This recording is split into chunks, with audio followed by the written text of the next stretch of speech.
Bonsoir à chacune, à chacun. Est-ce que vous m'entendez au fond aussi? Formidable.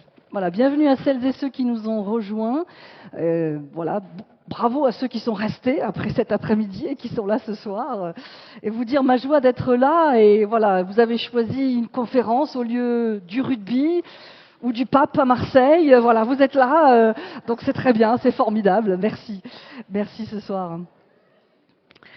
Proverbe 31, on va en reparler, la barre est haute. Certains disent que c'est même l'épitaphe sur la tombe d'une femme morte de burn-out. Parce que on va en reparler. La Bible est-elle sexiste ? Alors écoutez ce jugement qui a été porté sur un groupe de femmes en 1848, qui a ouvert les pages de la Bible pour essayer de voir un peu ce que Dieu disait par rapport à la femme. Et en fait, leur jugement reprend ce que beaucoup pensent encore aujourd'hui sur la Bible. La Bible enseigne que c'est la femme qui a introduit le péché et la mort dans ce monde. C'est elle qui a précipité la chute de la race humaine. Elle fut accusée devant le grand juge céleste, jugée, condamnée, punie. Le mariage, pour elle, devait se limiter à être un état d'esclavage. La maternité, une période de souffrance et d'angoisse. Et tout en gardant le silence et une attitude de soumission, elle devait se placer en situation de dépendance envers son mari, dépendre de sa générosité, et pour toutes les questions qu'elle pourrait avoir, on lui ordonne d'interroger son mari à la maison. Voilà ce que dit la femme, voilà ce que dit la Bible sur la position de la femme. Vous avez déjà entendu des choses similaires ? J'aime bien dire que c'est 1848, mais en fait, je sais que voilà, ça circule encore. Alors, de par mon expertise comme traductrice de la Bible, ayant particulièrement travaillé ces textes sur la femme, je ne suis pas d'accord du tout avec cette déclaration et je voudrais vous emmener en voyage ce soir. On va parcourir les pages de la Bible. On va faire un voyage ensemble pour découvrir une autre réalité. Et évidemment, on va en parler, on trouve du sexisme, du patriarcat, de la violence envers les femmes dans les textes bibliques, bien sûr. Mais nous allons voir une autre trajectoire. On va voir que si la culture est patriarcale, le message, la trajectoire qui est proposée est autre. Un des signes de ce patriarcat, c'est l'anonymat des femmes. Très souvent, elle est la femme de, la fille de. Et puis, par exemple, pour Naaman, là, le général, il y a la servante de la femme de Naaman. Vous voyez, c'est vraiment l'anonyme de l'anonyme de. Voilà. Donc ça, c'est un des signes, si vous voulez, cet anonymat. Voilà, il y a beaucoup des personnages qui ne nous sont pas donnés. Ce qui ne nous a pas aidé non plus, et on va y revenir, c'est les traductions sexistes de l'écriture. C'est-à-dire, non seulement on les a invisibilisés par de l'anonymat, mais en plus, les traducteurs qui pendant longtemps ont été des hommes ont parfois accentué le trait. On va rebondir sur Proverbe 31 qu'on a entendu tout à l'heure. Vous avez entendu, c'est le portrait de la femme de valeur. Dans votre Bible, voilà, vous connaissez plutôt la femme vertueuse. Là, c'est très intéressant. C'est le petit mot Raïl qui, quand il est appliqué à des hommes, comme par exemple Bose, eh bien, ce sont des hommes de valeur, des hommes forts, nobles, vaillants. Mais quand le même terme, l'exact même terme est appliqué à une femme, comme dans Proverbe 31, comme pour Ruth, qui est aussi appelée comme ça, alors là, on va dire qu'elle est vertueuse, pieuse. Vous voyez, on oriente vers une autre compréhension, en fait. Alors que c'est une femme. Alors, on ne va pas dire forte, ce serait bizarre. Une femme forte, vous voyez, ça induirait peut-être autre chose. Une femme de valeur, d'accord ? Donc, on verra aussi, vous voyez, que ce qui ne nous a pas aidés, c'est aussi les traductions. Et donc, dans cet univers patriarcal, de cette culture, la patriarcale, pourtant, c'est souvent les femmes qui ont réorienté les rails de l'histoire. Les rails de l'histoire. La Bible fait une place tout à fait importante aux femmes, et c'est souvent elles qui ont permis à l'histoire d'aller de l'avant quand il y avait une impasse. Prenons Moïse. Si vous enlevez les femmes de la vie de Moïse, il n'y a pas de Moïse. Ne serait-ce qu'au départ, d'accord, avec sa mère, sa sœur, et puis la femme de Pharaon, et puis son épouse qui le sauvera là avec ce rituel de circoncision. Donc vraiment, on voit l'importance des femmes dans son histoire. Il y a un livre qui vient de sortir qui s'appelle « Le salut vient des femmes ». Bon, ça pousse un peu loin, vous voyez, mais c'est l'idée, c'est de dire qu'il y a eu de temps en temps vraiment une intervention ici des femmes. Pour le dire plus philosophiquement, avec les mots du philosophe juif Lévinas, tous les aiguillages de cette voie difficile où le train de l'histoire messianique risquait 1000 fois de dérailler ont été gardés par des femmes. La trajectoire, vous voyez, là, on va dire, de l'histoire messianique a permis d'être... Quand ça bloquait, c'est souvent des femmes qui ont permis que ça aille de l'avant. Donc on va avoir un voyage en 4 temps, 4 gares, si vous voulez. Au commencement, qu'est-ce qui se passe au commencement? Genèse 1 et 2. Et puis l'Ancien Testament, c'est quand même une énorme partie de votre Bible, d'accord? La femme dans l'Ancien Testament, là c'est patriarcat de père en fils. Et puis Jésus, son attitude envers les femmes, c'est quand même lui notre exemple. C'est vers lui qu'on veut tourner les regards. Et puis Paul et les premières communautés chrétiennes. Bien sûr, c'est ces textes-là qu'on connaît le plus aussi, mais il faut avoir fait le parcours pour pouvoir ensuite arriver à Paul. Ça vous va, vous restez? Très bien. On a fermé la porte de toute façon, il n'y a pas le choix. Donc... Et puis on aura en fin de conférence un temps d'exercice aussi. On va regarder de plus près justement les différences de traduction sur un personnage. On regardera Phoebé ensemble. Alors on va ouvrir notre Bible en Genèse 1 et 2.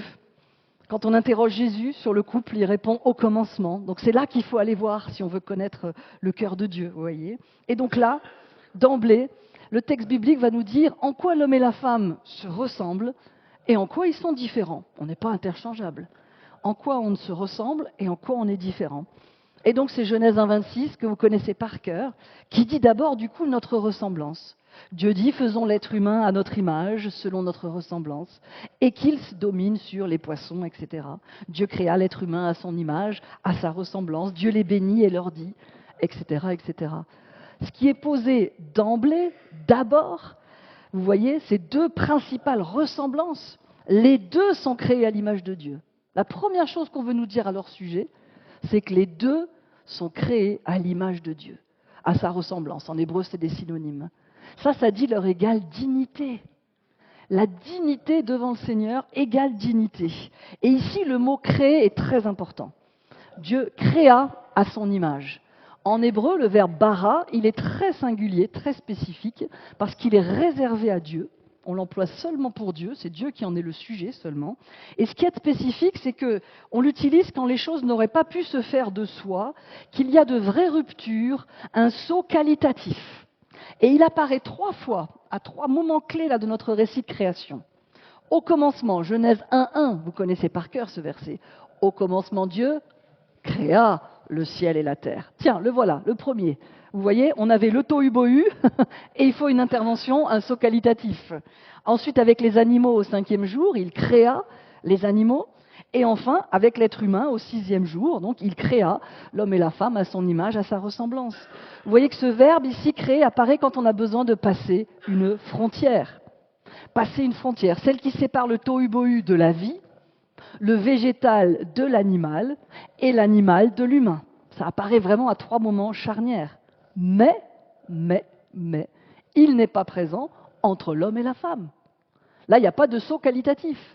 C'est la même espèce humaine, le même genre humain, l'homme et la femme. Vous voyez, à égalité, on va dire, égale dignité, les deux à son image. Et pour les animaux, on va répéter, et pour les végétaux, on va répéter, il les créa chacun selon son espèce. Vous vous souvenez, ça revient comme un refrain qui structure tout Genèse. Il les créa chacun selon son espèce. Cette expression n'apparaît pas pour le genre humain. Il y a une seule espèce, un seul genre, une seule race humaine, n'en déplaise à toutes les quenelles et tous les racistes de tous les genres. Ça n'existe pas au pluriel, les races. Il y a une race, un genre humain.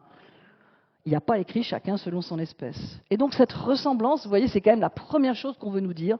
Comme en musique, quand vous mettez la note qui donne le ton pour toute la partition, on veut poser que ce qui est vraiment important, c'est de savoir que, égale dignité, les deux, hommes et femmes, sont à l'image de Dieu. Deuxième ressemblance, on enfonce le clou, au cas où on n'ait pas bien lu la première, les deux reçoivent l'ordre de dominer la terre. Souvent, on pense que c'est à l'homme qu'on a confié l'autorité, vous voyez. Et non, relisez Genèse 1, 27, 28, Dieu confie à l'homme et à la femme la responsabilité de dominer, de gérer soumettez, c'est au pluriel, soumettez de dominer, de gérer la terre. Ça veut dire qu'il n'y a pas encore de partage de rôles, d'attribution de tâches différentes. Ce sont les cultures qui vont faire ça. Ce n'est pas l'Évangile. Et nous, on confond des fois un peu notre culture avec l'Évangile. Ici, ils ont la même mission, la même autorité. Dans Genèse 1, là, Dieu organise méticuleusement vraiment l'univers autour d'une hiérarchie. Et il n'y a pas, là, ici, le moindre indice d'une hiérarchie de dignité, là, entre l'homme et la femme. On va reparler de la création de l'un par rapport à l'autre. Mais il n'y a pas écrit, pas le moindre indice, là, dans ce récit de création, dans ce qui est prévu dans le cœur de Dieu, d'une hiérarchie, si vous voulez. Les deux, on leur confie une mission et on leur donne l'autorité pour avoir cette mission-là. Ça, c'est leur ressemblance. Mais le texte, en même temps, pose d'emblée qu'on n'est pas interchangeable, qu'il y a des différences hommes-femmes. Et le texte le pose tout de suite au verset 27. Mâle et femelle, il les créa. Mâle et femelle, ça nous gêne comme traduction. Pas terrible. Ouais, tous les traducteurs sont gênés et en général, du coup, ils mettent homme et femme. Et pourtant, le texte hébreu choisit délibérément deux termes qui sont explicitement sexuels.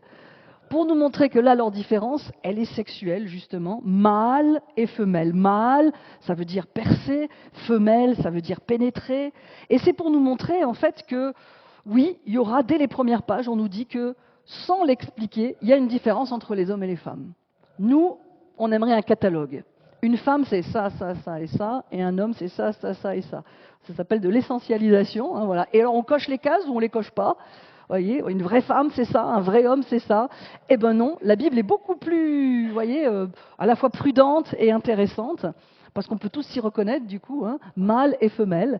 Elle pose d'emblée une différence. Elle dit la différence sans l'expliciter, si vous voulez. Et cette différence est posée en termes très concrets. Pourquoi l'hébreu fait ça? La langue hébraïque adore le concret. C'est comme certains créoles qui ont beaucoup d'images, vous voyez. La langue française, elle, oh là là, la langue française est abstraite. Thèse, antithèse, synthèse, on a tous été formatés. C'est abstrait, la langue française. Vous voyez, on aime avoir des mots conceptuels. La langue hébraïque, elle est très concrète. Et pour décrire des réalités, des concepts, elle emploie des mots très concrets. Pour dire la tendresse de Dieu, on va dire que son utérus frémit pour nous. Vous n'avez aucun traducteur qui a osé l'utérus de Dieu, vous ne trouverez pas ça dans vos Bibles. Et pourtant, c'est l'image qui est employée, vous voyez, c'est très concret. C'est de dire, il nous aime comme quand on porte là son enfant.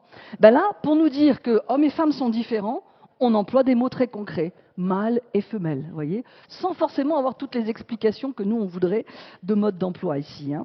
Donc, c'est très intéressant, mâle et femelle. Ici, le texte biblique pose d'emblée que l'ensemble de la personne, l'ensemble du psychisme, se vit de façon différente si on est un homme ou une femme.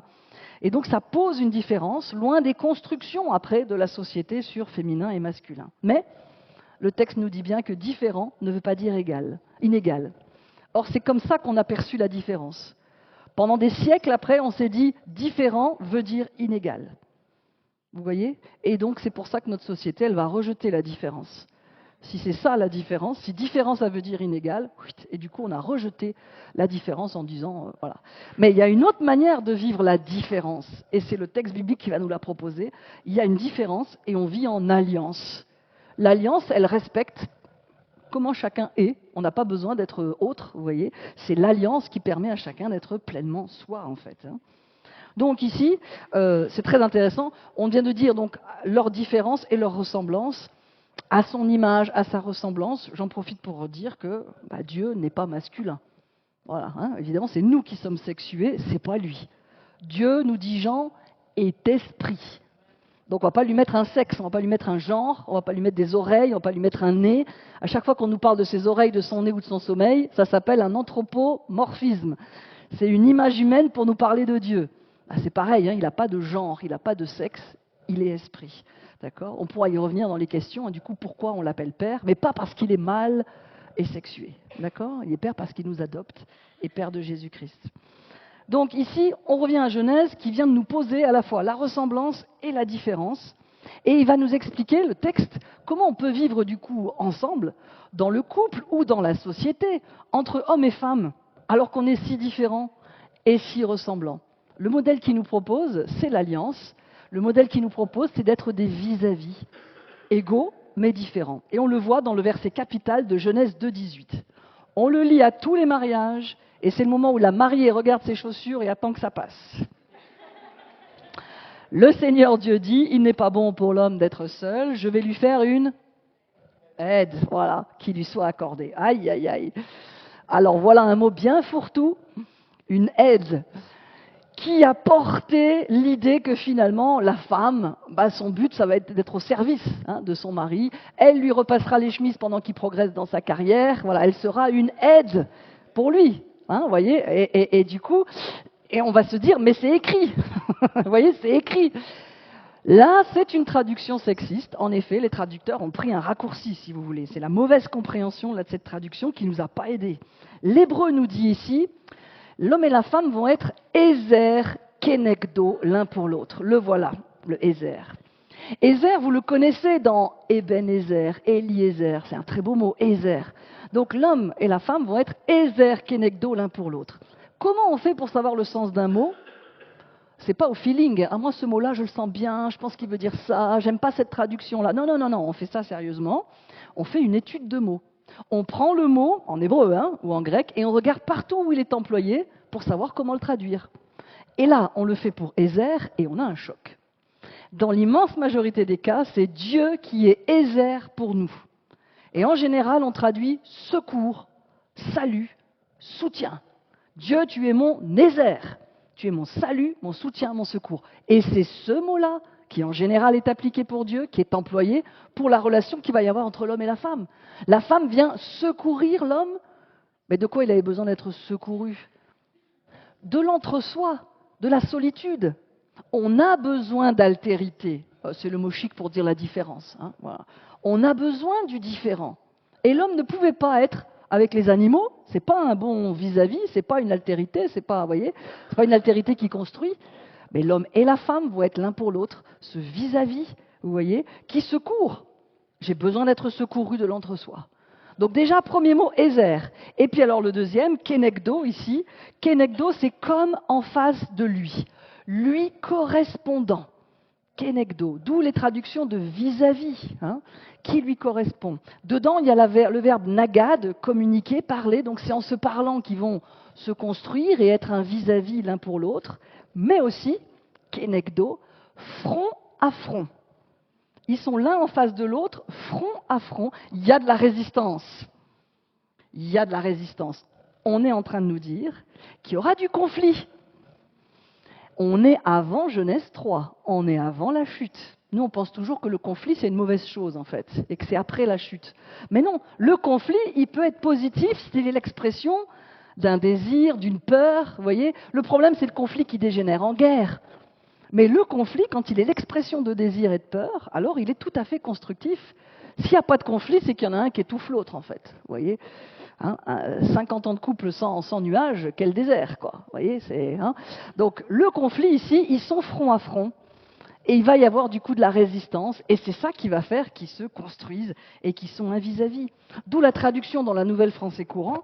Le Seigneur dit, il n'est pas bon que l'être humain soit seul, je vais lui faire un vis-à-vis qui lui corresponde, capable de le secourir. C'est ça qui est en jeu et qui était programmatique, qui était voulu, si vous voulez. C'est quand même bien plus ambitieux que simplement l'aide ici. Vous voyez, les traductions ne nous ont pas aidés, les traductions sexistes. La deuxième, dans la foulée, toujours dans ce même passage, c'est la célèbre côte d'Adam. Ah bah oui, évidemment, si la femme a été créée de la côte d'Adam, il y a un côté un peu inférieur. Finalement, la femme, c'est un morceau de l'homme. C'est ça que ça veut dire, vous voyez. Eh bien là, à nouveau, on prend notre mot sous le bras, on fait l'étude de mots et on se rend compte que les traducteurs ont pris beaucoup de liberté. Partout ailleurs où le mot hébreu est employé, c'est là. Partout ailleurs où le mot est employé, c'est côté. Et pas côte, qui est un organe spécifique, d'accord ? Non, non, ici, c'est côté. Alors, je passe l'interprétation rabbinique passablement misogyne. Pour créer la femme, il n'a pas pris la tête pour pas qu'elle se sente prétentieuse, ni ses yeux pour pas qu'elle soit exagérément curieuse, ni ses oreilles pour qu'elle soit indiscrète, mais sa côte pour qu'elle soit modeste. Ça, c'est pas le texte biblique. Donc, ça n'est pas sa côte. Vous avez remarqué que Dieu endort Adam. avant de prendre son côté. C'est pas une anesthésie, hein, pour pas qu'il ait mal, d'accord? Pourquoi on nous précise ça? Pourquoi on nous dit ça? Pour que jamais Adam puisse dire « c'est ma création ». Il dormait quand ça s'est passé, il y est pour rien. Il dormait quand ça s'est passé. Vous voyez? Et ça, c'est très important, du coup, aussi, ce petit détail ici. Hein. Et donc, eh bien, c'est le côté, comme par exemple, on l'emploie pour les côtés des planches du tabernacle, la tente de la rencontre, hein, planche contre planche, pour faire cette tente de la rencontre, ce tabernacle. Et on nous dit que les planches s'adaptent l'une à l'autre. Quelle belle image, là, pour le couple, hein, de dire, voilà, il va y avoir adaptation, hein, l'un à l'autre ici, côté à côté, et donc pas la côte qui dirait qu'on est simplement un morceau ici. Hein. On ne va pas non plus tomber dans les facilités qui disent Adam n'est que le prototype, le brouillon, et c'est Ève qui est le chef-d'œuvre parce qu'elle est créée après, ou alors à l'inverse, Adam c'est le supérieur parce qu'il est créé le premier et Ève arrive en second. À ce moment-là, c'est les animaux hein, qui sont créés en premier, vous voyez. Hein. Donc attention à cet argument, on appelle de la primogéniture. On va apprendre quelques gros mots, hein, comme ça vous pourrez frimer. La primogéniture, c'est d'être né le premier ou d'être arrivé en premier. Dans la Bible, c'est pas forcément le premier qui est, vous voyez, hein, voilà, David, pensez à tous ceux qui n'étaient pas les aînés, hein, d'accord. Donc, voilà, ça c'est Genèse 1 et 2, en bref, hein, voilà ce qui se passe, égalité ici, différence, mais égalité. Oui, mais voilà, ça ne s'arrête pas là. Genèse 3, ce que les théologiens appellent la chute, la désobéissance de l'être humain, sa tentation d'être comme des dieux. C'est ça qui s'est passé, hein, sa tentation d'être comme des dieux. Et là, une profonde discordance se produit. Ils ont toujours les mêmes mandats, cultiver le jardin, en manger, profiter, etc. Mais désormais, le travail est devenu pénible. Ça fait partie des conséquences. Hein. Le travail est devenu pénible. Et la protection, l'altérité, le ezer kenegdo s'est transformé en domination d'un genre sur l'autre. La domination d'un genre sur l'autre, c'est une conséquence de la chute et de Genèse 3. Et ça signifie quelque chose de capital qu'on a un petit peu effleuré tout à l'heure dans la conférence. D'après les textes bibliques, cette domination qu'on observe dans notre monde, ce patriarcat, la domination d'un sexe sur l'autre, ce n'est pas le désir de Dieu à la création, c'est une conséquence de la chute. Genèse 3,16, ton mari dominera sur toi. C'est une conséquence de la chute. Et ça, c'est très important parce que si c'est une conséquence du péché, on a le droit de travailler contre. On a le droit de ne pas trouver ça normal et de vouloir revenir, en fait, de même qu'on ne se contente pas de la séparation entre Dieu et l'humanité. Vous voyez, on essaie de vivre une réconciliation entre Dieu et l'humanité. On va aussi essayer de vivre une relation restaurée entre les hommes et les femmes ici. Hein. Dieu maudit le serpent, Dieu maudit la terre, il ne maudit jamais l'homme ou la femme. Il n'y a pas maudire, malédiction à côté de homme ou femme. Ça, c'est très important. Parce que ce que je vous ai lu tout à l'heure, c'est ce que les gens pensent finalement. Dieu a maudit la femme. Demandez autour de vous. Les gens pensent que Dieu a maudit la femme. Pas du tout. Il constate, voilà, désormais, parce que vous avez désobéi, voilà les conséquences de ce que vous avez fait, mais ce n'est pas ici une malédiction, c'est plutôt, il annonce à l'avance du coup ce qui va désormais se jouer. Désormais, la femme ira à la rencontre de l'homme pour une relation ezer kenegdo, de communion, mais au lieu de cette relation ezer kenegdo et de communion, elle rencontrera de la domination. Et ce n'est pas que dans le couple, ça s'élargit, si vous voulez, à tous les domaines de la société, ce rapport de force hein, qui s'étend à tous les rapports femmes-hommes. La complémentarité, l'ezer kenegdo qui était inscrite dans la création, se transforme en domination d'un sexe sur l'autre. Et il y a un indice, vous allez voir, c'est très rapide dans votre Bible, la page en face, le chapitre suivant, Genèse 4, pour que Lémec soit polygame. On avait annoncé, en fait, soyez une seule chair. Et donc l'inverse d'une seule chair, c'est la polygamie. Hein. Eh ben, ça n'a pas duré longtemps. Hein. Genèse 4, Lémec, c'est à peine quelques générations après. C'est la perversion de cet idéal, si vous voulez, d'une seule chair. Hein. Eh ben, déjà, en Lémec, là, on voit les conséquences. Alors, à partir de Genèse 3, eh bien, on arrive dans les pages de l'Ancien Testament, dans une culture alors particulièrement misogyne et difficile pour les femmes. Regardez un chiffre hein, pour dire cet androcentrisme. Si vous avez 1426 noms propres qui sont cités dans l'Ancien Testament, Abraham, David, Moïse, hein, d'accord, 1426, 1315 sont masculins. L'immense majorité des noms qu'on nous donne dans l'Ancien Testament sont masculins. Donc il reste, si vous êtes matheux, vous avez fait le calcul, 111 noms de femmes. 111, ça fait moins de 10%, si vous voulez. Donc voilà bien une culture qui rend invisible, si vous voulez, là, les femmes. Quelques indices de cette misogynie. Une femme dans l'Ancien Testament est toujours sous l'autorité masculine, celle de son père et puis ensuite celle de son mari. Ça n'existe pas une femme toute seule dans l'Ancien Testament. Elle appelle son mari mon Baal, mon maître, Sarah par exemple. Il y a dans l'Ancien Testament, seul le mari peut prendre l'initiative du divorce sans avoir besoin d'indiquer les raisons. En matière d'héritage, les filles n'héritent pas s'il y a un frère. Et elles ne peuvent pas être prêtres dans l'Ancien Testament, la prêtrise étant exclusivement masculine. Autre indice de ce patriarcat dans les pages de l'Ancien Testament, c'est la violence, presque en toute impunité, envers les femmes, de tous âges, de toutes conditions. On en a dit un bref mot cet après-midi, mais on y revient. Il y a vraiment un festival dramatique de textes dans l'Ancien Testament qui montre la brutalité à l'égard des femmes. Agar, la servante étrangère, humiliée par Sarah, renvoyée par Abraham dans le désert, pas une fois, 2 fois. Ça se produit 2 fois. Genèse 16, Genèse 21. Pourtant, les lois du Proche-Orient ancien, s'il y a bien une chose qu'elles interdisaient, je parle chez les païens, c'était justement de maltraiter la servante étrangère enceinte qui est chez toi. Parce qu'alors, c'est la plus faible des plus faibles dans la société, si vous voulez. Il n'y a personne qui prend sa défense. Elle n'a pas de droit. La servante étrangère enceinte. Et Abraham est plus païen que les païens, là. Je veux dire, son comportement est plus condamnable, puisqu'il la renvoie ici. Heureusement, Dieu intervient et va du coup l'aider. Mais Sarah aussi. Vous vous souvenez quand son mari la vend à Pharaon pour sauver sa peau? Il ne faut pas imaginer une nuit de noces romantique au harem. C'est le harem du Pharaon, d'accord? Donc ça n'a pas été évident. Et Samson, avant la célèbre Dalila. Vous n'avez pas là? Vous êtes là, c'est bien. Vous vous êtes dit, Dalila. Eh bien, avant la célèbre Dalila, juge 14, il a eu une première épouse, une femme philistine anonyme, vous voyez, anonyme. Mais alors, il lui fait la demande en mariage la plus romantique de la terre. Il va voir son père et il dit, celle-là, je la veux, prends-la moi. Et c'est lui qui, après, va aussi parler d'elle comme une génisse, etc. Donc, littéralement, c'est « elle est bonne à mes yeux ». Vos traducteurs n'ont pas osé mettre ça, ils ont mis « il demande à son père de l'épouser, d'avoir sa main », voilà. Mais littéralement, Samson, c'est « elle est bonne à mes yeux ». On est au degré 0 de la complicité amoureuse et de l'Ezer Kenegdo. En tout cas, l'opposé aussi, il y a 2 cantiques des cantiques, on va y revenir. Et Abigaël, on parle d'Abigaël, une des épouses de David. Abigaël, elle est mariée à un type qui s'appelle la brute, Nabal. Nous, on est gentils, on l'appelle Nabal. Donc on lit l'histoire en disant, tiens, c'est joli, Nabal, et Nabal ceci, et Nabal cela. Ça veut dire la brute. Relisez le texte en 1 Samuel 25 en remplaçant Nabal par la brute.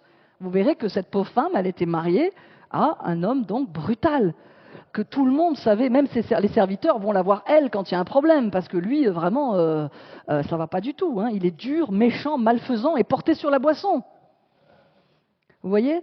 Donc c'était assez un enfer pour elle. Et la fille de Jephthé, que son père sacrifie, et Tamar, la fille de David, violée par son demi-frère, etc., etc. Parfois, nous avons voulu un peu enjoliver les choses, parce que bon, les textes de violence, voilà. Et des fois, on ne les a pas perçus comme des textes de violence, on les a un peu réécrits et réarrangés. C'est ce qui se passe pour David et Bethsabée. Qu'est-ce que nous dit l'iconographie et l'immense majorité de nos prédications? C'est l'adultère de David et Bethsabée.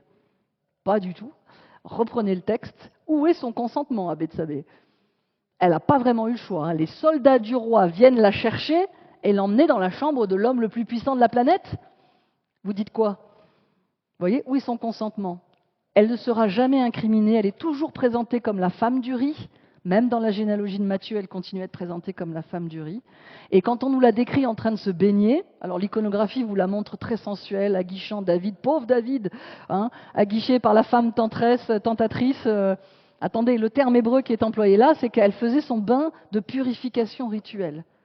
Elle est chez elle, dans son jardin, elle fait son bain de purification rituelle après les règles, etc. Donc c'est lui qui, du haut là, de son palais, du coup en hauteur, vient la chercher, envoie ses soldats pour la chercher.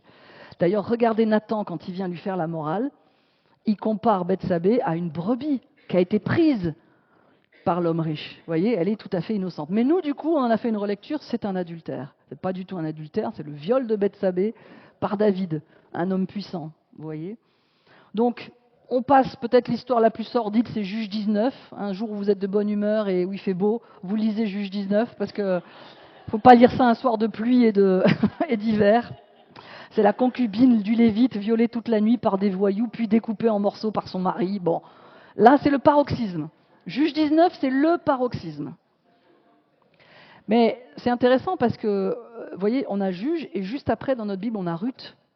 C'est la même époque puisque Juge c'est au temps des Ruth. Et Ruth, on a Boz, qui va avoir un autre comportement avec les femmes. Donc c'était possible d'avoir un autre comportement. C'est délibéré là que l'un et l'autre soient presque côte à côte, quoi, vous voyez.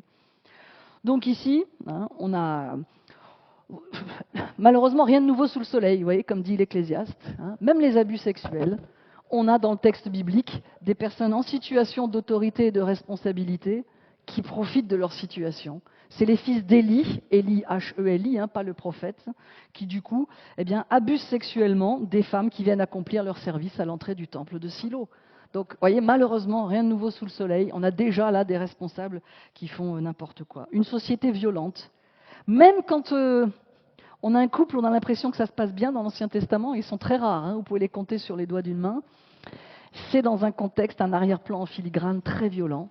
Regardez par exemple la mère de Samuel, Anne. C'est beau, Samuel et Anne. Il l'aimait, il lui donne la meilleure portion de viande, etc. Oui, mais il est polygame, D'accord ? Et et du coup, Elkana aimait beaucoup Anne. Sortez les violons. Oui, mais attendez, il y a quand même une concubine. Pareil pour Jacob. Jacob aimait Rachel. Combien on a entendu de prédications un jour de mariage là-dessus ? C'est formidable. Jacob aimait Rachel et elle était belle. Oui, mais il y a une concubine. Il y en a même 3, puisqu'il y a aussi les servantes qui sont aussi par-dessus. Donc vous voyez, même dans ces couples qui ont l'air de s'aimer, en fait, on a en filigrane des vexations, des moqueries, la polygamie, quoi. Voilà, l'inverse d'une seule chair. Heureusement, dans ces pages sombres de l'Ancien Testament, on a quelques pages avant-coureurs de restauration qui nous montrent la lumière et qu'on va bientôt sortir du tunnel. D'accord ?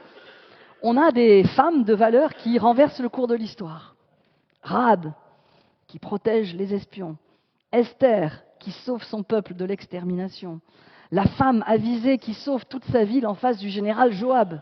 Il faut imaginer un général assoiffé de vengeance. Imaginez là, un général russe, voilà. Et là, vous avez une femme qui arrive à sauver sa ville de la vengeance là, du général. Il faut voir le courage qu'elle a eu. Donc, vous voyez des femmes qui renversent le cours de l'histoire. Vous en avez aussi qui accèdent à des positions d'autorité. Je pense en particulier aux femmes prophétesses. Il y a des prophétesses. Alors, qui vous connaissez comme prophétesse ? Déborah. On en a 4. Alors, allez-y. Hulda. Bravo. On ne parle jamais de Hulda. Ah. Et qui d'autre ? Ah, intéressant. Il y en a 4 ici. Myriam. Non. Myriam, la sœur de Moïse. Le prophète, parce que son chant, c'est pas juste un cantique, c'est elle met des mots sur ce qu'ils sont en train de vivre. Donc on la considère comme prophétesse. Le texte biblique l'appelle prophétesse parce qu'elle met des mots, elle aide le peuple à comprendre ce qu'ils sont en train de vivre. Vous voyez ? Et d'ailleurs, le prophète Michée va la mettre sur un pied d'égalité avec Moïse comme leader du peuple. On ne parle jamais de ce verset de Michée. Déborah, vous l'avez compté, qui était, oui, non, elle n'est pas appelée prophétesse. Donc Déborah, elle est à la fois juge et prophétesse, et c'est pas un CDD, 40 ans. C'est pas juste un accident, un bouche-trou, vous voyez, c'est 40 ans. C'est qu'elle faisait bien le job, 40 ans. Alors si elle est juge et prophétesse, ça veut dire qu'elle est à la fois à la tête du pouvoir judiciaire et politique, commander in chief, on dirait en bon anglais, je ne sais pas si on a des traductions, mais voilà. Et aussi prophétesse, ça veut dire elle encourage, elle prédit, elle discerne. Celle qui vous manque, c'est Noadia. Noadia. Bon, c'est parce que c'est une fausse prophétesse. Ben oui, c'est quand même honnête de dire que dans les portraits de femmes qu'on nous fait dans la Bible, il n'y a quand même pas que des héroïnes. Hein. Voilà, il y en a aussi qui étaient, Jézabel, voilà, il y en a aussi qui n'étaient pas terribles. Donc Noadia, c'est l'époque de Néhémie, et elle est en opposition à Néhémie. Mais elle est la tête du groupe des prophètes, cette prophétesse Noadia. Et puis alors enfin, oui, Hulda. On n'entend jamais parler de la prophétesse Hulda, 2 Rois 22. Ben, ce qui ne vous aide pas, c'est que vos traducteurs, c'est eux qui choisissent les titres des passages. Et là, en 2 Rois 22, ils ont fait passer à la trappe Hulda et ils ont mis le livre de la loi redécouvert et pas la prophétesse Hulda, hein, d'accord ? Donc du coup, elle a été invisibilisée. Souvenez-vous, c'est l'époque du roi Josias. On redécouvre un rouleau de la loi dans le temple et elle valide, elle dit oui, ça c'est bien du Seigneur. Et du coup, Josias enclenche la plus grande réforme religieuse de tous les temps d'Israël. C'est une femme qui authentifie du coup et qui donne ce feu vert-là. Hulda. Pourquoi on ne parle jamais de Hulda ? Pourquoi elle a disparu des radars, vous voyez ? Bon, on sait pourquoi, hein, mais voilà. Pourquoi, ici ?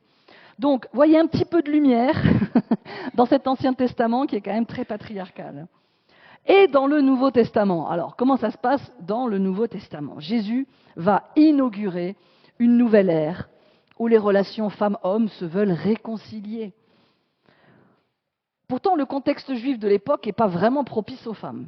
Si vous prenez le judaïsme du 1er siècle de notre ère, puisque je vous rappelle, Jésus est juif, j'espère que ce n'est pas un scoop, sa mère est juive, il est juif. Bon. Donc du coup, le contexte juif de son époque. Pensez à la prière juive quotidienne.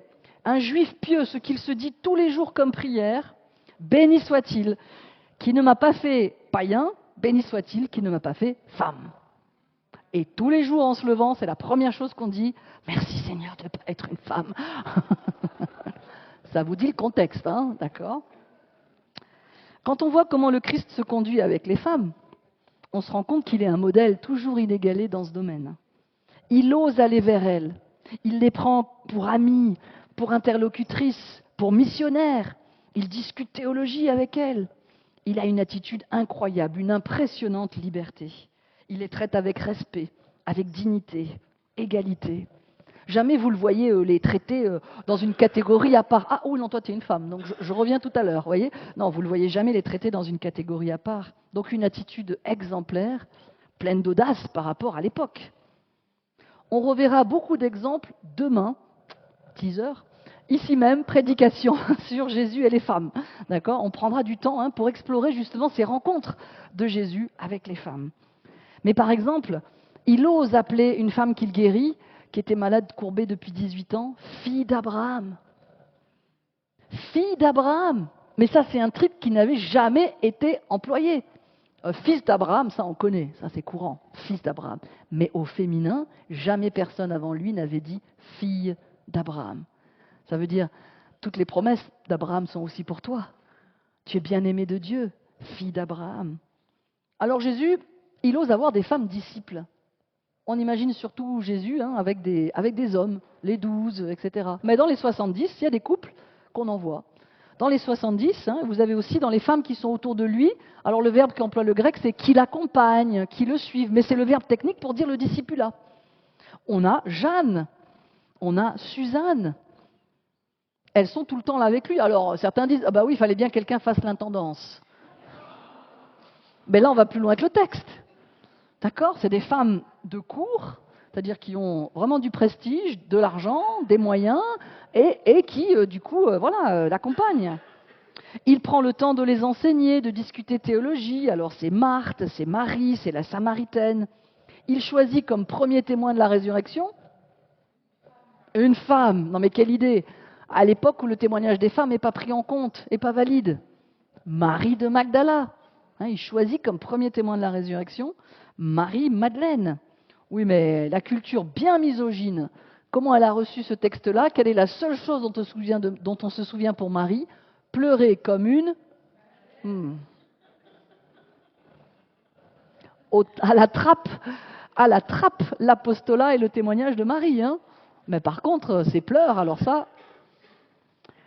Sa façon d'agir, la façon d'agir de Jésus est en fait subversive. Vous voyez, elle n'est pas révolutionnaire à tout renverser, à tout casser, elle n'est pas conformiste, non, mais elle est subversive, c'est-à-dire que de l'intérieur, il a amené suffisamment de changements pour que plus rien ne soit jamais comme avant, qui est vraiment un avant et un après ici. Jésus, ici, voilà, c'est assez épatant les rencontres qu'il a avec ces différentes femmes. On pourrait aussi regarder, ça commençait déjà très bien dans sa généalogie. La généalogie de Jésus, déjà, elle vous dit ça. Elle vous dit que là, il va se passer quelque chose de spécial avec celui-là. C'est Matthieu, c'est la première page du premier évangile du Nouveau Testament. Matthieu 1, généalogie de Jésus. En plus de sa mère, il y a 4 femmes qui sont citées, ce qui est très, très inhabituel pour les généalogies de l'époque. Normalement, elles sont absentes. Sauf s'il y a sauf s'il y a polygamie. Voilà. Mais normalement, elles sont absentes. Et ces 4 femmes qui sont mentionnées, c'est pas n'importe lesquelles, c'est pas les matriarches. C'est pas Sarah, c'est pas Rebecca, Léa, c'est pas les matriarches, non. C'est des irrégulières. C'est-à-dire qu'elles sont pas tout à fait dans les clous.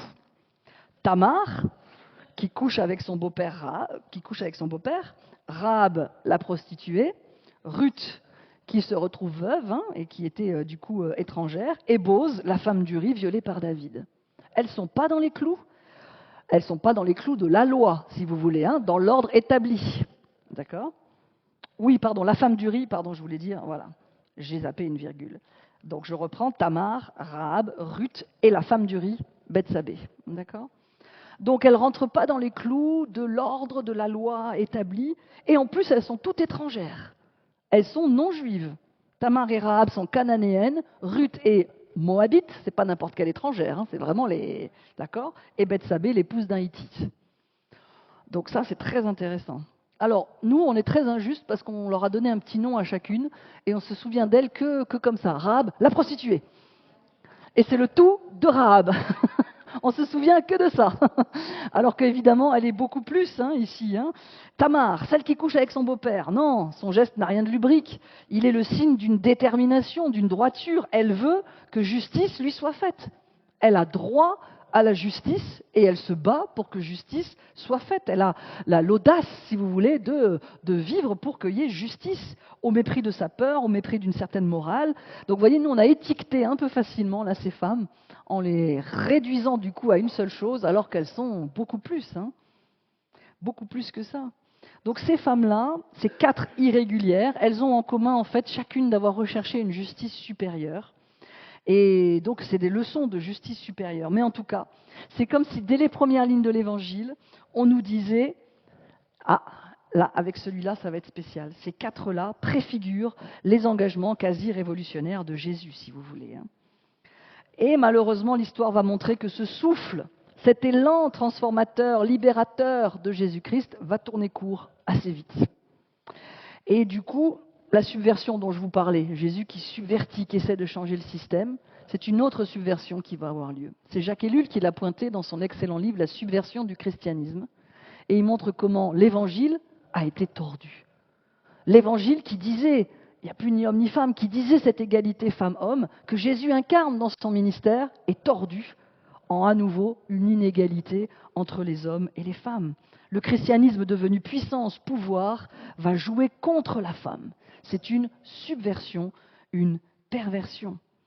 Et Jésus, alors, s'il avait cette attitude-là, c'était pas pour un effet de mode, c'est pas parce qu'il est féministe avant l'heure. C'est parce qu'en fait, il fait la volonté de son Père, il veut rétablir l'ordre créationnel. Ce qui était prévu en Genèse 1 et 2 dans le cœur du Père, c'est ce que Jésus veut vivre, des relations restaurées entre hommes et femmes de pleine dignité. Vous voyez, c'est ça qui le motive, c'est ça qui est très intéressant. Et on arrive aux premières églises. Comment est-ce qu'on se représente les premières églises ? La Pentecôte. Souvent, la Pentecôte, on voit que des hommes. Ou bien le dernier repas du Seigneur, pensez à la scène de Michel-Ange et tout ça, on voit que des hommes. Il y avait des femmes à ces grands événements. Le dernier repas du Seigneur, c'est une Pâque juive, un Seder, et les femmes sont là, c'est évident. Mais ça, sur les tableaux, on ne vous le représente jamais. Et à Pentecôte, on sait très bien qu'il n'y a pas que les disciples hommes de Jésus, puisqu'il n'y a pas que Marie, il y a aussi les femmes qui sont présentes ici. Acte 1, 14, 15, 120 hommes et femmes sont dans le même lieu. Donc la naissance de l'Église, c'est hommes et femmes ensemble qui vont servir ici. Donc ce ne sont pas que des hommes qui sont présents pour ces événements fondateurs ici, si vous voulez. Et cette égalité entre les sexes pour les communautés, c'est reflété dans le signe d'appartenance que Dieu va suggérer. Le signe d'appartenance à la Nouvelle Alliance, au peuple de Dieu dans le Nouveau Testament, c'est le baptême, et ça n'est plus la circoncision. Quel était le signe dans la première alliance? La circoncision. C'était donc que pour les mâles, que pour les garçons. Dans la Nouvelle Alliance, le signe de l'appartenance à la Nouvelle Alliance, ce sera le baptême. Et là, on a un baptistère, là, juste derrière. Il n'y a pas de baptême bleu et de baptême rose. Il n'y a pas un baptême pour les garçons et un baptême pour les filles. Vous imaginez? Pas du tout. Ou alors, quittez l'église où vous êtes. Voilà. Non. Madame, il y a des pasteurs qui sont avec nous. Il n'y a pas de baptême bleu et de baptême rose. C'est un seul et même baptême, dignité des baptisés. Et ici, le signe qui est choisi pour la nouvelle alliance, c'est le baptême. Et donc, par immersion. C'est le baptême, du coup, pratiqué par les premières églises. Et ici, du coup, vous voyez, l'Église, à ses tout débuts, elle est inspirée par l'exemple de Jésus et cette première communauté de disciples égaux qu'il avait instaurée, si vous voulez. Mais assez vite, la réalité va rattraper, si vous voulez, et il va y avoir ce qu'on a appelé une repatriarcalisation de l'Église. Et on arrive au titre de cet ouvrage récent, « Ils sont au pouvoir, elles sont au service ». Et c'est ça qu'on va instituer à nouveau, si vous voulez, dans l'Église.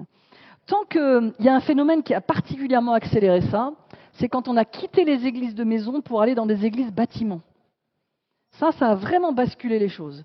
Tant que les églises se sont réunies dans des maisons, donc les villas romaines, là, vous voyez, alors là, les femmes avaient tout à fait leur place. Elles dirigent des assemblées, elles y enseignent, elles président la scène. Parce qu'on est donc dans le contexte domestique, si vous voulez. Mais alors, avec la conversion de l'empereur, 4e, 325, on construit des églises, si vous voulez, et on ne fait plus le culte. Alors, quand on dit culte à la maison, n'imaginez pas la toute petite cellule, il y avait du monde, d'accord. Et là, ça a été un facteur accélérant, parce qu'à ce moment-là, on s'est mis à appliquer les lois de la société romaine, et plus l'Évangile. Vous voyez? On s'est conformé, en fait, à ce qui se faisait dans la culture. Et pas ce que l'Évangile disait. Mais si vous regardez les premières églises de maison, Myriam en acte 12, Lydie, la première convertie de Philippe, Appia à Colosse, Nympha à Laodicée, la liste est très longue de femmes qui dirigent une église maison, si vous voulez. Voilà. Donc dans les textes, là, ça c'est très, très intéressant. On va ouvrir une fenêtre qui va nous aider à réaliser l'importance des femmes dans les premières communautés chrétiennes. Ce sont les collaboratrices de Paul. Paul, il a souvent la réputation d'être misogyne. Paul n'est pas le misogyne qu'on croit. La preuve, le nombre important de collaboratrices qu'il a. Ou alors on a un Paul complètement schizo qui d'une part a des collaboratrices qu'il estime, qu'il valorise et qu'il cite, et puis il dirait attention la femme dans l'église. Ou alors c'est qu'on n'a pas bien compris les autres textes sur la femme dans l'église. Parce que ces collaboratrices, elles sont là, il les nomme, elles existent. Alors en particulier, on pourrait parler de beaucoup de ces collaboratrices. Chloé, Évodie, Lydie, Appia, Nympha, Tryphène, Tryphose, ça c'est pas des maladies, c'est des collaboratrices. Tryphène, Tryphose, Persis, on les lit et on ne sait pas que c'est des femmes. Vous voyez, on ne sait pas que c'est des femmes, c'est des collaboratrices de Paul. Alors j'en ai repéré 3 qui me tiennent particulièrement à cœur, mais vous voyez, il y aurait toutes les autres. On va parler de Priscilla, Prisca, on va parler de Phoebé et de Junia. Les 3 sont mentionnés dans un très beau chapitre de Romains 16. C'est la fin de l'épître aux Romains. En général, quand on fait une étude biblique sur Romains, on s'arrête à 15 et on dit « Bon, 16, c'est des salutations. » Mais quel dommage! C'est une fenêtre ouverte sur les communautés des premiers siècles. Ça vous montre la vie des communautés des premiers siècles. Comment Paul, et alors Paul, ici du coup, il cite énormément de ses collaboratrices. Parmi la trentaine de personnes qu'il salue, il y en a 10 qui sont de sexe féminin. Pour un misogyne, c'est beaucoup quand même. Vous voyez, il y a 10 de ses collaboratrices proches qu'il apprécie, qu'il nomme, il dit leur nom, d'accord? Donc ici, on va regarder d'un peu plus près ce chapitre-là, si vous voulez. Donc il y a Priscille, la toute première, Priscilla, l'épouse d'Aquila, ils sont enseignants tous les deux ici. Et donc ils vont en particulier enseigner Apollos, juif érudit, qui à son tour va devenir très influent auprès des Corinthiens. Donc Priscille, ou Prisca, Non seulement elle est enseignante, mais elle est enseignante d'enseignants. C'est ça qu'on est en train de nous dire. Elle a formé avec son mari Apollos, qui lui-même s'est mis à former les Corinthiens. Elle est enseignante d'enseignants. Donc quand après on nous dit que Paul dit « je ne permets pas à la femme d'enseigner », c'est qu'on a mal compris ce verset-là, on l'a amputé de la suite. On s'est arrêté à la moitié sans lire la suite. Vous voyez, ce n'est pas l'enseignement en soi qui va être un problème, puisque sa collaboratrice la plus proche, Prisca, est une excellente enseignante et qu'il s'en félicite. Elle est même mentionnée avant son mari, ce qui a fait couler beaucoup d'encre. C'est Prisca et Aquila, Priscille et Aquila, comme si elle avait aussi une forme de prééminence aussi, très important. Alors on a aussi Junia, Romains 16, verset 7. Paul va saluer une apôtre remarquable. Comment ça, une apôtre remarquable? Mais on ne m'a jamais dit qu'il y avait une femme apôtre. Ben, c'est normal. Dans vos Bibles, les traducteurs, gênés par la présence d'une femme apôtre, ont masculinisé son prénom. Et ils l'ont transformé en Junias. Donc si vous allez dans vos Bibles en Romains 16, 7, saluez Andronicus et Junias, mes compagnons, des apôtres éminents, etc. Et là, c'est très grave. Parce que ce prénom, d'abord, n'existe pas, Junias. Au masculin, il n'existe pas, on l'invente. Mais on l'invente parce que, il faut lire les commentaires, parce que comme c'est impossible qu'il y ait une femme apôtre, ça ne peut pas être un prénom féminin. Et donc, au XIIIe siècle de notre ère, jusqu'au XIIIe, tout le monde, tous les manuscrits, tous les commentaires sont au féminin. Ça les étonne, ça les embête, mais enfin, ils disent c'est du féminin, si vous voulez. Et là, si vous voulez, eh bien, à partir du XIIIe, on masculinise. Première opération transgenre de tous les temps. On lui met un petit S et Madame Junia devient Monsieur Junias. Et là, ça ne gêne plus, si vous voulez. Mais vous comprenez bien que si on a une femme apôtre remarquable, c'est les autres textes qu'on n'a pas bien compris, qu'on a sortis de leur contexte et qu'on a tordus. Vous voyez, il y a une femme apôtre remarquable, Junia. Alors, on va faire l'exercice ensemble pour que je vais demander à mes super assistantes de vous distribuer la feuille. Pour que vous touchiez du doigt, vous aussi, ce qu'on veut dire là par traduction, quand on dit traduction différente, traduction sexiste. Vous allez avoir sous les yeux la traduction du même passage, les mêmes 2 versets, d'accord, dans 4 versions différentes. D'accord ? Donc ça va vous arriver devant. C'est Romains 16, les versets 1 à 2. C'est l'histoire de Phoebe. Phoebe pour nos amis anglais. Phoebe, d'accord ? On va regarder du coup comment Phoebe est traitée de façon très différente dans ces différentes traductions de la Bible. Romains 16, 1 et 2. Vous allez vous mettre avec votre voisin, votre voisine, vous allez prendre quelques minutes pour lire ces 4 traductions. Ce sont 4 traductions françaises très connues, très honorables.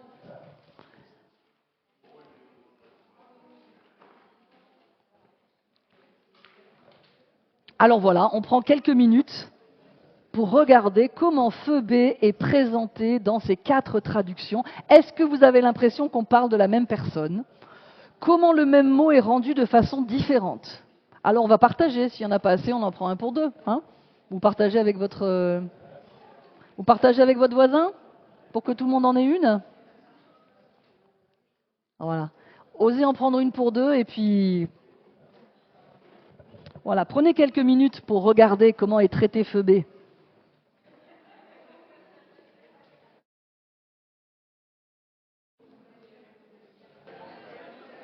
Alors, chers amis,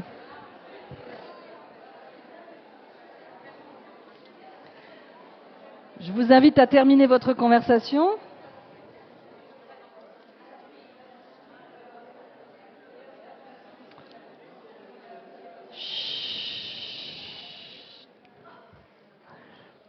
Donc 5 ou 4, ça dépend de vos polycopiés, 5 traductions différentes du même passage.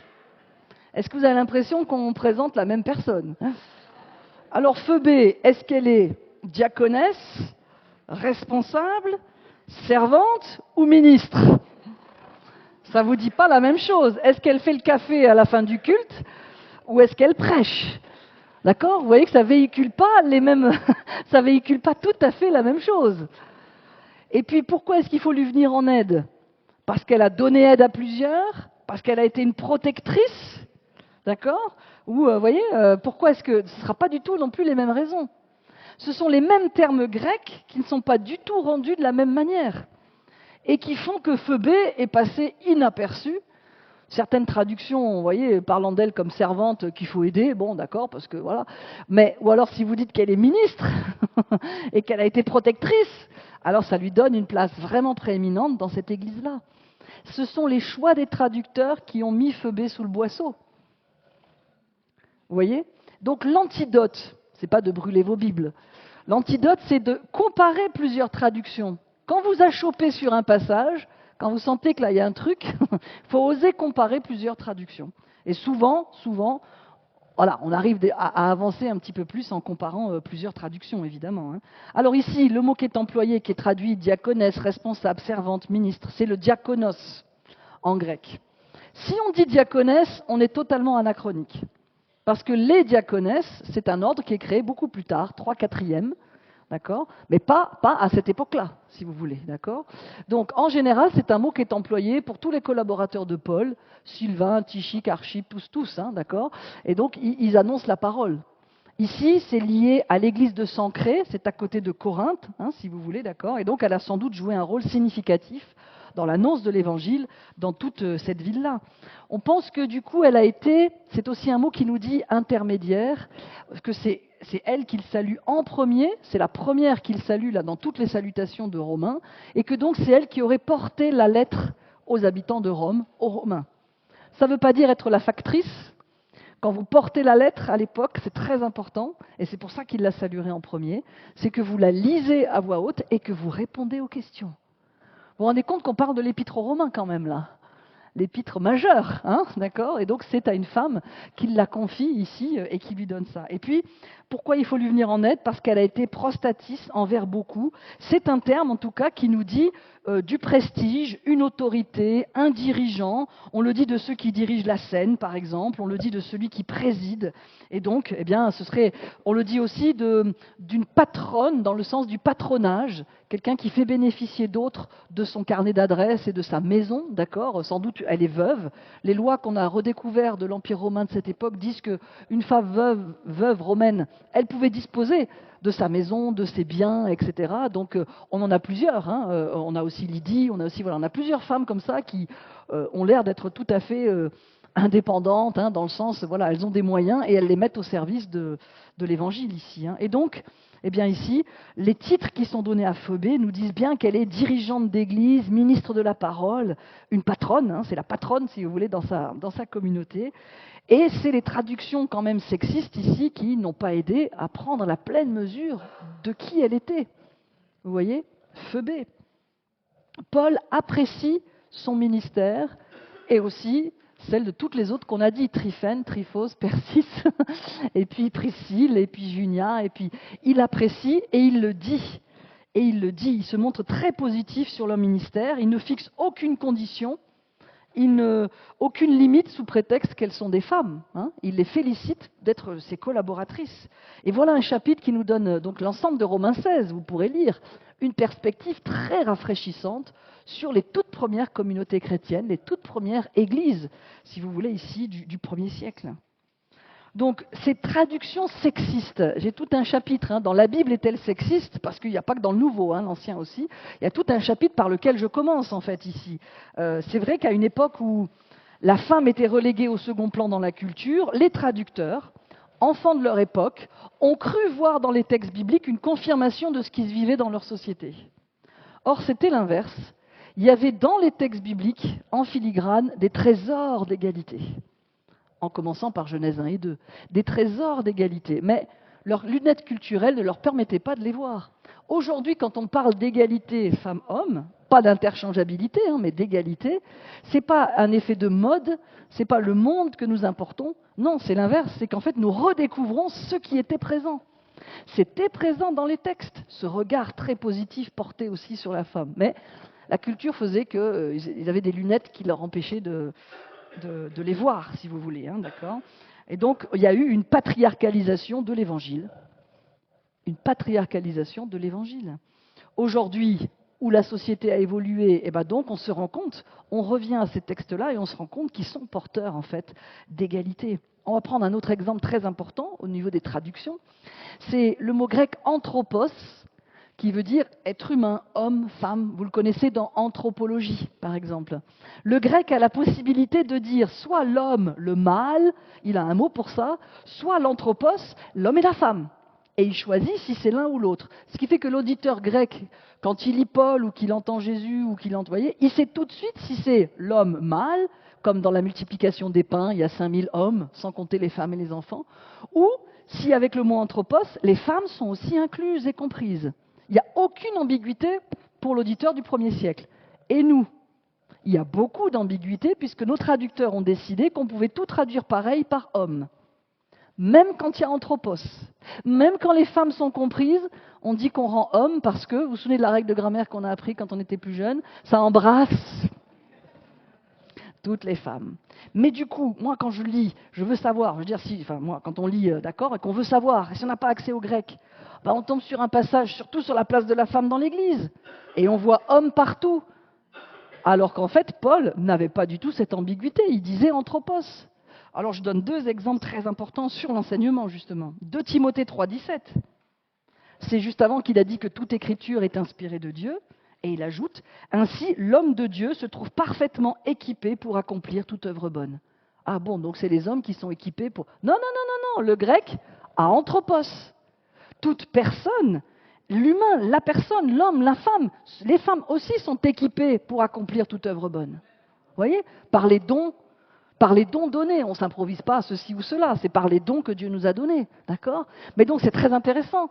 Et pareil sur l'enseignement de Timothée 2,2. L'enseignement que tu as reçu de moi en présence de nombreux témoins, transmets-le à des hommes dignes de confiance qui seront à leur tour capables d'en instruire d'autres. À des hommes dignes de confiance.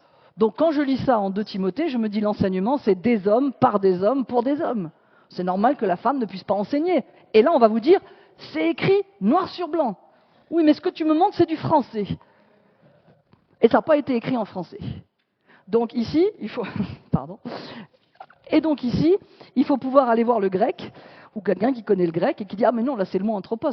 Transmets-le à des personnes dignes de confiance. » Priscille était tout à fait digne de confiance, et il avait confiance en elle pour un ministère d'enseignement. Vous voyez ? Donc, on voit bien, hein, si vous voulez, on ne va pas lapider les traducteurs, mais on va réaliser qu'ils sont les enfants de leur époque. Et du coup, je vais vous faire passer quelque chose pour les derniers exemples. Regardez, c'est une magnifique reproduction de nos plus anciennes Bibles. Il s'appelle Codex Sinaiticus de son petit nom. Il date du 4e de notre ère. Je vais vous le faire passer. C'est du grec. Donc au 4e, c'est nos plus anciennes Bibles en entier qu'on ait, d'accord, ancien et nouveau. C'est très beau, c'est du grec, c'est la fin de Luc, vous verrez, Kataloukan, voilà. Et donc, je vous le fais passer pour que vous puissiez voir la différence. Merci, Madame la Pasteur. Pour que vous puissiez voir la différence entre une Bible moderne et ces manuscrits anciens. Je reviendrai une autre fois pour faire une conférence sur les manuscrits de la Bible. Là, ce n'est pas l'objet. Mais je suis obligée de vous montrer ça pour vous dire... Les traducteurs modernes, il y a beaucoup de choses qu'ils ont dû ajouter par rapport aux manuscrits anciens. Les titres, les chapitres, les versets, les notes, la ponctuation. Tout ça, ça n'est pas dans les manuscrits les plus anciens. Tout ça, c'est ajouté par les traducteurs modernes. On appelle ça le péritexte. Périphérique, autour. Tout ce qu'on ajoute au texte, le péritexte. Et nous sommes très influencés par ce péritexte. Or, ça n'est pas le texte. Et là, je vais vous donner l'exemple le plus frappant, le plus marquant. Un verset que vous n'avez jamais entendu toute votre vie, on va le découvrir ensemble. Femmes, soyez soumises à vos maris. Hein, vous ne le connaissez pas, mais bon, voilà, je vous le fais découvrir, hein, au cas où. Éphésiens 5, verset 22. Alors là, il y a un sacré péritexte. Qu'est-ce qu'on a fait ? Au verset 21, Paul dit « Soyez soumis les uns aux autres ». Soyez soumis les uns aux autres. C'est le verset qui donne la ligne pour toute la suite. C'est le verset fort. Et au verset 22, il va faire un zoom « Et vous, femmes, à vos maris ». D'accord ? Il n'y a même pas de verbe. Il n'y a même pas, et vous femmes, soyez soumises. Il n'y a même pas de verbe pour vraiment montrer qu'il faut vraiment faire dépendre 22 de 21. D'accord ? Il y a un lien très fort entre 21 et 22, entre la soumission réciproque, qui est vraiment la ligne de conduite, et cet exemple. Mais nous, qu'est-ce qu'on a fait comme péritexte ? Enfin, quand je dis nous, vous comprenez, hein ? On a mis un point après 21. On est allé à la ligne pour 22, une majuscule. On rajoute un verbe qui n'est pas dans le grec. Femme, soyez soumise. Et surtout un très gros titre, pour être sûr qu'elle ne le rate pas, les devoirs de l'épouse chrétienne. Ce qui fait que quand vous rentrez dans cette page, vous avez envie de savoir ce que c'est les devoirs de l'épouse chrétienne. Vous voyez, il y a un titre quand même. Et donc quand vous avez un titre, vous lisez ce qu'il y a après, vous ne lisez pas ce qu'il y a avant. Et donc vous attaquez direct avec 22, femmes, soyez soumises à vos maris, et vous avez complètement zappé 21. Il a disparu aux oubliettes, à la trappe. Alors qu'en fait, parce qu'il faut savoir qu'être soumis ici, hypotasomai, il est très spécifique, ce n'est pas du tout quelque chose qu'on impose, c'est porter les fardeaux les uns des autres. Donc il est en train de dire, soyez soumis les uns aux autres, portez les fardeaux les uns des autres, en particulier aussi, exemple, dans le couple aussi. Ben oui, mesdames, je sais bien que vous n'avez pas choisi votre mari, c'était des mariages pas toujours d'amour, ou voilà, c'était un peu des mariages arrangés. Et ben dans le couple aussi, il va y avoir le fait de se porter les fardeaux les uns des autres, vous voyez. Dans le couple aussi, c'est valable ce que je vous dis. Vous voyez, il fait un zoom pour dire, là aussi c'est valable. Mais alors nous, qu'est-ce qu'on a fait ? Un péritexte massif pour que ce verset devienne une arme de soumission massive. Et on le brandit, d'accord ? Et on s'en sert. On en a parlé tout à l'heure. On a ici une invitée spéciale, cette chaise sur les violences conjugales, qui rend hommage aux victimes de féminicide. Ça fait partie des versets tête, les top 5, là, des versets les plus utilisés, on va dire, par rapport à ça, ici, d'accord.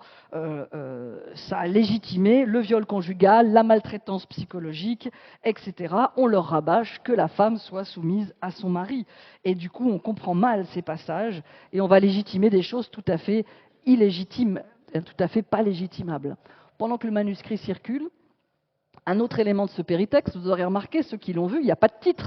Vous avez remarqué, tout est à la suite. C'est parce qu'on veut gagner un peu de place, parce que ça coûtait très cher le parchemin, donc on veut gagner un peu de place. Donc tout est à la suite, il n'y a même pas de séparation entre les mots. Vous avez vu ? Et donc les titres, c'est une décision d'éditeur et de traducteur. Quel titre est-ce qu'on va mettre ? Eh bien, on a remarqué, quand j'ai piloté la révision de la Nouvelle Français courant, on s'est penché sur la question des titres, on a remarqué que les femmes étaient invisibilisées. Même quand elles étaient présentes dans le titre, dans le récit, elles n'apparaissaient pas dans le titre. Ça, c'était délibéré. C'était quand même un choix très, très intéressant. Exode 15, le chant de Moïse. Attendez, Myriam aussi, elle est là et elle chante, c'est elle qui le compose. Josué 2, les espions à Jéricho. Bon, les espions sans Rahab, ils ne seraient pas allés loin. 1 Samuel 2, la consécration de Samuel. La prière d'Anne. Enfin, vous voyez, on a fait des choix tout le temps, qui ont orienté le lecteur. Vous, lecteur, vous arrivez dans ce récit et il y a un titre qui est comme une orientation, qui vous prend par la main, qui vous influence, vous voyez. L'antidote, là, c'est aussi d'oser comparer plusieurs titres, pour voir les titres et de se dire, les titres ne sont pas paroles d'évangile, d'accord. On a le droit de... Voilà. L'un des plus... Oui, voilà. Donc, du coup... pendant que ça circule, voilà, comme ça vous voyez un petit peu ça. Alors ce soir on s'est demandé si la Bible est sexiste. J'ai voulu vous montrer que si la culture dans laquelle elle s'inscrit l'est, la perspective qu'elle nous propose, non. La trajectoire, le message qu'elle nous propose, non. La Bible est une bonne nouvelle, c'est la traduction du mot évangile. La Bible est une bonne nouvelle pour les femmes, pour les hommes, pour tout le monde, mais vous voyez, c'est une bonne nouvelle.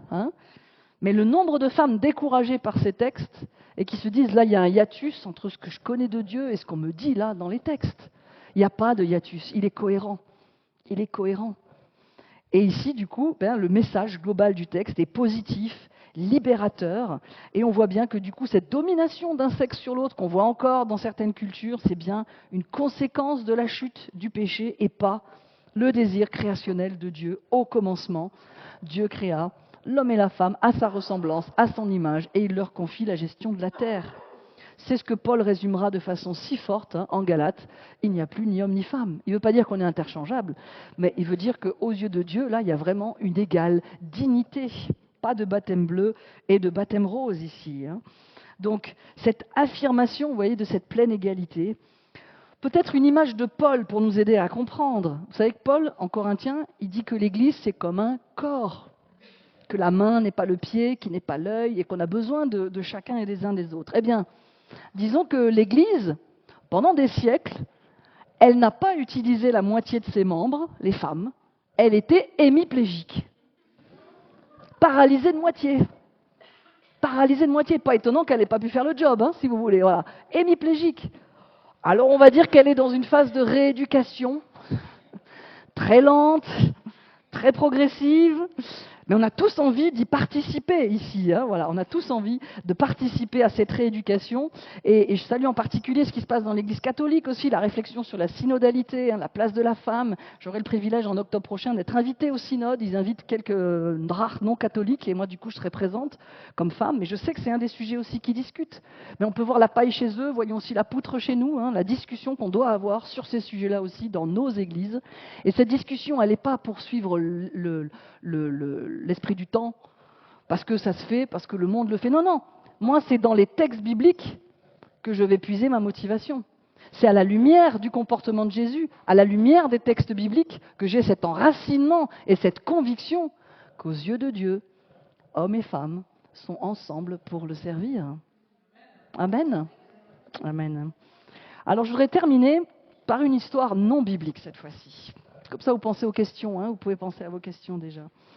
Je voudrais vous citer l'Odyssée d'Homère. On change un peu de registre, parce que c'est les origines même de la littérature occidentale, et puis je voudrais vous montrer que ce n'est pas que chez nous qu'il y avait un problème. Hein. Donc on est au tout début du poème épique, à Ithaque, où la famille d'Ulysse, sa femme Pénélope, son fils Télémaque, attendent le retour du héros. Un jour, Pénélope descend dans la grande salle du palais et elle trouve un poète qui est vraiment déprimant, alors elle lui dit « Entonne-nous quelque chose de plus gai ». Et là, son fils Télémaque lui dit « Silence, mère, la parole est l'affaire des hommes. » Retournez en haut. Et elle obéit à son fils. Et ce qui est intéressant, c'est que dans ce texte-là, vous voyez, qui est les prémices, là, le berceau de toute notre littérature occidentale, le fait que Télémaque fasse taire sa mère fait de lui un homme.